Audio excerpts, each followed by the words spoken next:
352 meditation on becoming a Buddhist. When some people hear that a Lama is teaching somewhere, they rush to hear him and trust him without knowing anything about him, and without taking time to see whether or not he has the necessary qualities. After a while, they discover that he has certain weaknesses.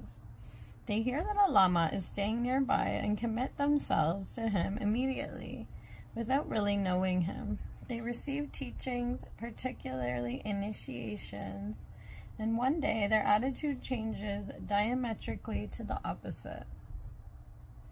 They explode in anger, shouting out to whoever will listen that the Lama has sexually abused their girlfriend.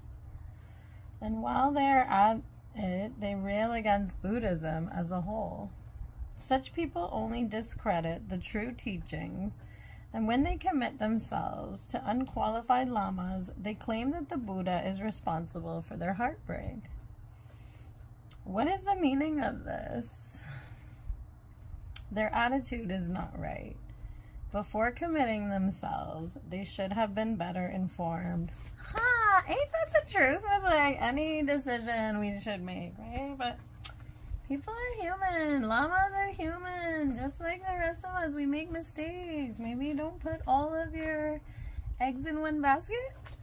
Did he really sexually abuse the girlfriend? Let's meditate on that. Oh my God, so much going on. Oh my goodness. Like, worship ourselves. The work is all within us, baby. But this is about becoming a Buddhist, so